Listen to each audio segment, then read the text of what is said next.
Hi, my name is Arleen Scholten. I'm a chiropractor at Chiropractic First in York. It's beautiful weather out. Lots of people are getting out to the garden. Kids are off on school holidays in a few weeks. So I'm going to go through some really important stretches that are going to help you take care of your back over the summer holidays while you're in your gardens. So one of the first ones I'm going to show you is something that we call a cobra exercise. It's a really nice exercise to stretch out, especially your lower back.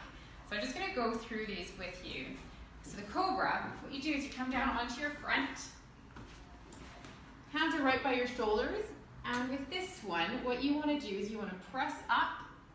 You want to make sure your shoulders are not by your ears. You want to make sure that your shoulder blades come down on your spine. And tip your head back, and I want you to just gently let your hips fall down. So depending on comfort, you want to hold this for between 10-20 seconds. And then in between, you come into what they call child's pose in yoga, and it's just a real nice stretch back. So push with your pelvis down and then stretch your arms right in front of you like that. Just for a few seconds. And you can actually just do a few of these. These are really nice to do after you've been in the garden for a while. Because obviously if you're weeding, a lot of gardening is in flexion. So it would only make sense for us to encourage some extension, which is actually how the spine is designed. The other real good stretch to do is a nice quad stretch. Your quads are these big muscles in front of your legs. So you might want to grab something for stability. Pop your foot into your hand. Make sure your knee is into the front. Make sure it's lined up with the other leg. Nice and tall. Get some extension to your lower back. If you don't feel much of a stretch, just push your foot into your hand and resist. Make sure that this isn't, your knee isn't coming forward. So just a real nice stretch there. Push the foot into the hand there and just hold for about 20 seconds. And then obviously you would switch around, foot into your hand, and then push. Again, making sure your knees are together like that. The other one you can do is a hamstring stretch. Hamstrings are back here. I'm going to use a chair for this one. This is the one that I find I get the best stretch with. So what you do with this one, make sure your feet are facing forward. You want to pop one leg up in front.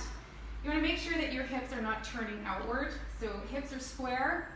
What you want to do first is pull your toes back. Keep a nice arc in your lower back. And only then, even sometimes this is enough for a lot of people. You want to make sure you're not turning out because you'll get a different part of the muscle. You want to make sure everything's square, back is nice and upright, and only then do you bring your sternum, which is this bone here, do you bring it down. So I'll just show you from the other angle. Feet are straight in front.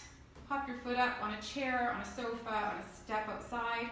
Make sure this hip isn't opening up. Square, pull your toes back. Straighten your back and then pull forward there and hold again for 20-30 seconds. Another one is the one for your calf, which is this muscle here. And I like to do this one on a stair.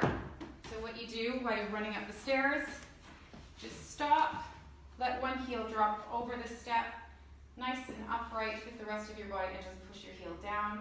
Again, hold for 20-30 seconds, and then just swap over. Let the heel push down with the ball of your foot, and again 20-30 seconds on that one. One more stretch for you.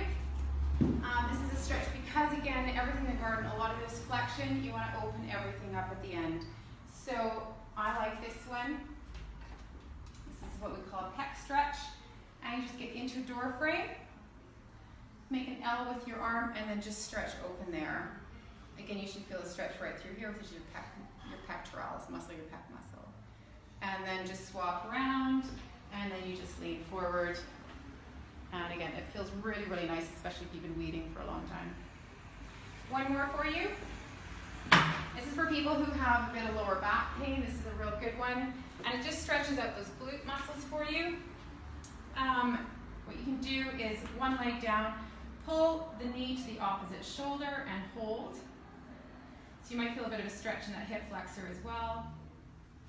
And then again, the other one, pull.